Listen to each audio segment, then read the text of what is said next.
Salmo 119. Una odisea al corazón de Dios. Alabanza. Mis labios rebosarán alabanza cuando me enseñes tus estatutos. Hablará mi lengua tus dichos, porque todos tus mandamientos son justicia. Versículos 171 y 172. Aún con toda la persecución, opresión y pruebas que David sufrió, él nunca deja de alabar a Dios. Especialmente en este salmo, David alaba a Dios por su palabra. La alabanza ocupa una porción significativa del Salmo 119, al igual que en el resto de los salmos. Más que ser una emoción superficial, la alabanza de David procede del corazón y es profunda y enfocada. La alabanza que eleva David está centrada en la palabra y nunca se aparta de ella. Esto contrasta agudamente con la alabanza que se escucha de muchos creyentes de la actualidad. Esta es, en realidad, nada más que pura emoción, frivolidades y apariencias. La alabanza de David empieza y termina con la palabra de Dios. Estos dos versículos muestran el compromiso de David con la alabanza. En el versículo 171, David dice: mis labios rebosarán alabanza. En el versículo 172, de manera paralela, dice: hablará mi lengua tus dichos. El paralelismo puede componerse de frases que se complementan entre sí, que contrastan entre sí, o en las cuales una completa el sentido de la anterior. En este caso, las dos expresiones de alabanza se complementan entre sí. Ambas alaban a Dios por su palabra, pero cada una tiene un énfasis ligeramente diferente. En el versículo 171, David dice que alabará a Dios cuando me enseñes tus estatutos. Si leemos esto conforme al uso moderno del idioma, podríamos caer en la tentación de pensar que David está tratando de hacer un trato con Dios. Muy bien, Dios, tan pronto me enseñes tu palabra, yo cumpliré mi parte del trato y te alabaré. Pero decididamente, no es el sentido de estas palabras. Lo que tenemos aquí es algo similar al uso de las palabras esperar y esperanza, que hemos mencionado en más de una ocasión. Bíblicamente, la esperanza no es un deseo, es una expresión de la certeza de algo que no ha sucedido todavía, pero que con toda seguridad ocurrirá. En el versículo 171, David está contando con algo que no se ha cumplido en su totalidad. Su corazón está lleno de alabanza, porque está confiado que Dios continuará enseñándole sus estatutos. Esta es la misma idea que Pablo enseñó en Romanos 6 cuando utilizó la palabra consideraos. Pablo establece el fundamento doctrinal para la victoria sobre el pecado al mostrarnos cómo el bautismo es un cuadro de nuestra identificación con Cristo en su muerte y en su resurrección. Él llega a la conclusión doctrinal en el versículo 6. Sabiendo esto, que nuestro viejo hombre fue crucificado juntamente con él, para que el cuerpo del pecado sea destruido a fin de que no sirvamos más al pecado. Romanos 6, 6. La pregunta que naturalmente surge es: si mi viejo hombre fue crucificado juntamente con él para que el cuerpo del pecado sea destruido, ¿por qué todavía tengo tanta lucha con el pecado? Esta es la antigua batalla sostenida entre el hecho de nuestra posición y la realidad práctica.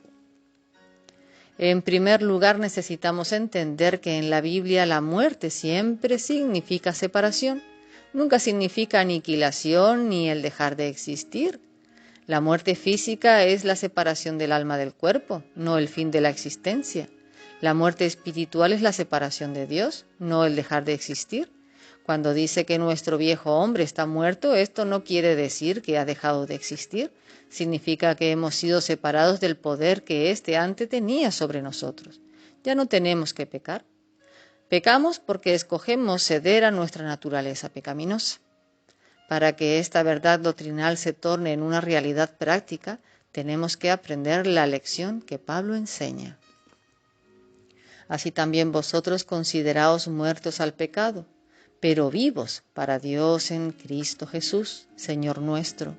No reine, pues, el pecado en vuestros cuerpos mortales, de modo que lo obedezcáis en sus concupiscencias. Ni tampoco presentéis vuestros miembros al pecado como instrumentos de iniquidad, sino presentaros vosotros mismos a Dios como vivos de entre los muertos y vuestros miembros a Dios como instrumentos de justicia. Porque el pecado no se enseñoreará de vosotros, pues no estáis bajo la ley, sino bajo la gracia. Romanos 6, versículos del 11 al 14.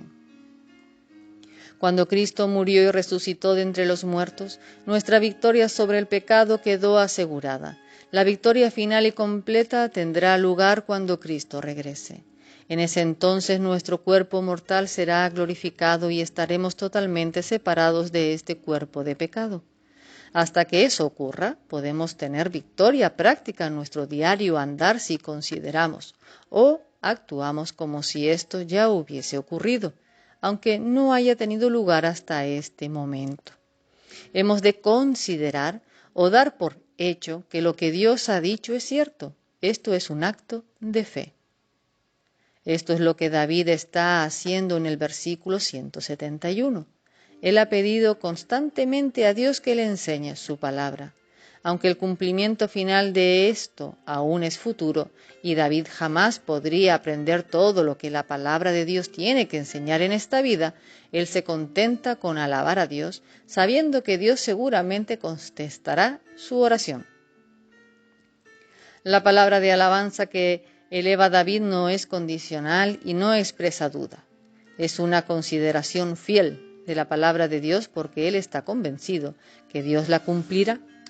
Él ya puede ver por la fe el cumplimiento en su corazón y en su mente y sabe que alabará a Dios en el día en que lo que ya creyó por fe se torne en realidad. La segunda exclamación de alabanza en el versículo 172 obedece a la justicia de la palabra de Dios. David hace el voto de hablar sus dichos, porque todos tus mandamientos son justicia. Justicia.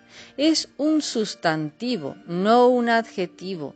David no dice todos tus mandamientos son justos. Él dice que son justicia.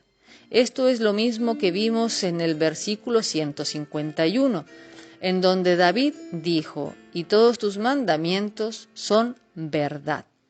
En aquella oportunidad comentamos acerca de la diferencia entre decir que la palabra de Dios es cierta y decir que es verdad. Recuerde, aprendimos que algo es cierto si está de acuerdo con la palabra de Dios. La palabra de Dios es verdad.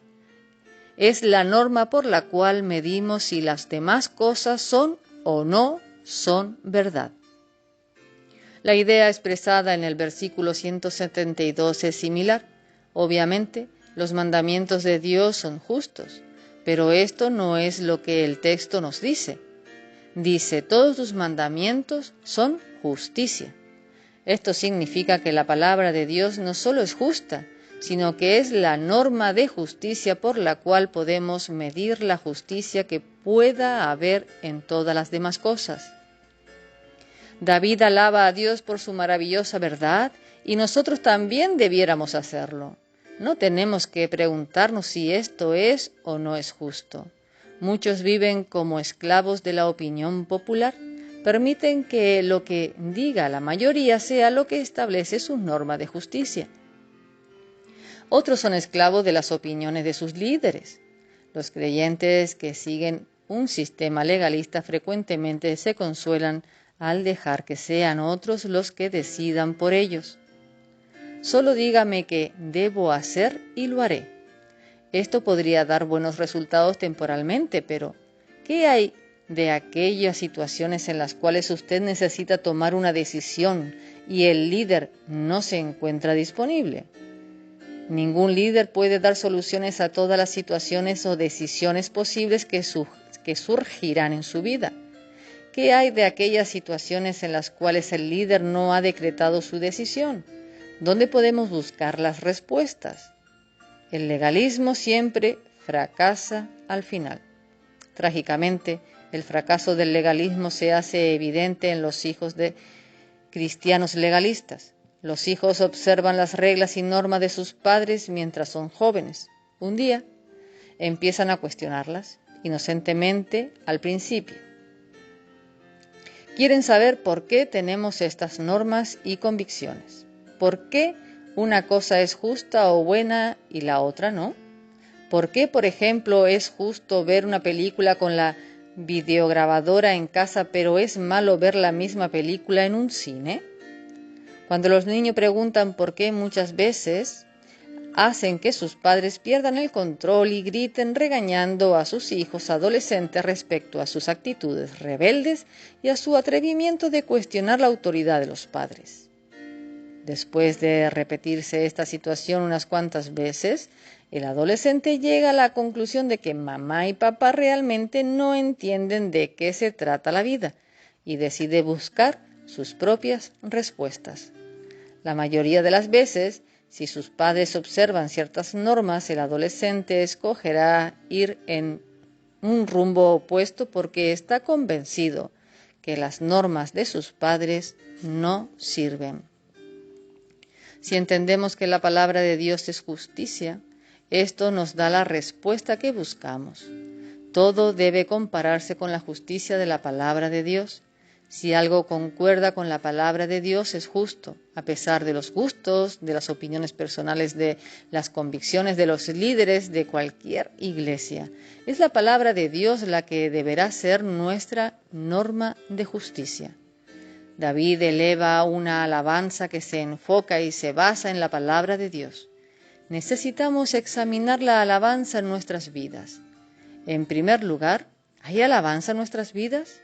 Si la hay, ¿cuenta con fundamento bíblico? ¿Es más que emoción y apariencias? David ha mostrado peticiones enfocadas en sus oraciones y alabanza enfocada en su relación devocional con su Padre Celestial.